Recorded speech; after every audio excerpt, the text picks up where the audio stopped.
ناظرین السلام علیکم۔ ناظرین آپ دیکھ رہے ہیں گفتار نیوز چینل۔ گفتار نیوز چینل میں اس وقت جو خبر شائع کر رہے ہیں وہ کراچی سے خبر ہے، گفتار نیوز چینل کے نمائندے سے۔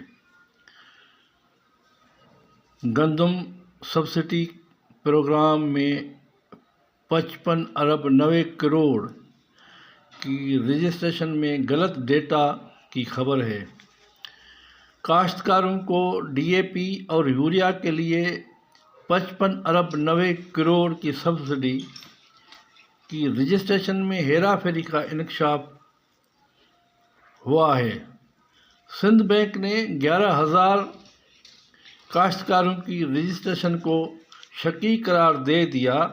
ہیرا پھیری کی نشاندہی کے بعد کاشتکاروں کو رقم منتقلی کو روک دیا گیا۔ ڈائریکٹر جنرل ایگریکلچر ایکسٹینشن نے شکی قرار دیے گئے 11,000 کاشتکاروں میں سے 7,000 کا ریکارڈ درست کر کے دوبارہ سندھ بینک کو بھیج دیا۔ 4,000 کاشتکاروں میں سے 2,000 کی رجسٹریشن جعلی ثابت ہو گئی ہے، باقی 2,000 ابھی تک کلیئر نہیں ہو سکے۔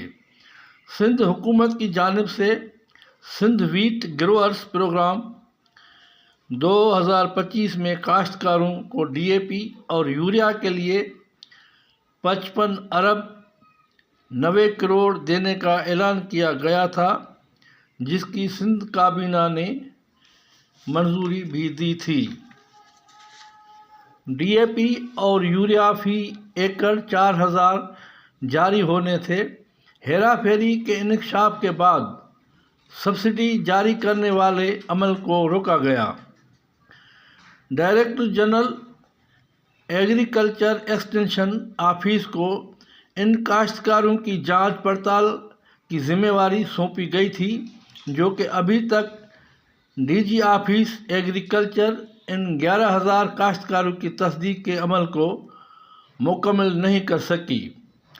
سبسڈی کے رقم جاری نہ ہونے کے سبب سندھ کے لاکھوں کاشتکار سخت پریشانی میں مبتلا ہیں کہ گندم کے فصل کو ڈی اے پی اور یوریا دینے کا وقت ہے، لیکن محکمہ زراعت کی جانب سے سبسڈی دینے کے لیے کاشتکاروں کو حتمی تاریخ نہیں بتائی جا رہی، جبکہ سبسڈی رکنے کی وجہ سے کاشتکاروں کو نہیں بتا رہے ہیں کہ وجہ کیا ہے، کیوں روکی گئی ہے۔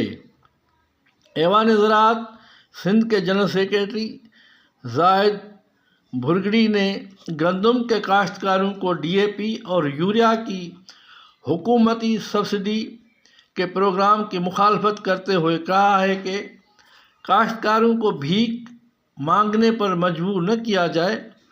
انہوں نے کہا کہ کاشتکاروں کے نام پر اعلان کی گئی رقم 55 ارب 90 کروڑ کی سبسڈی کاشتکاروں کو نہیں ملے گی، یہ رقم افسر شاہی ہڑپ کرے گی۔ انہوں نے کہا کہ ہمارے پاس ایسا کوئی کاشتکار نہیں آیا جس کو سبسڈی ملی ہو۔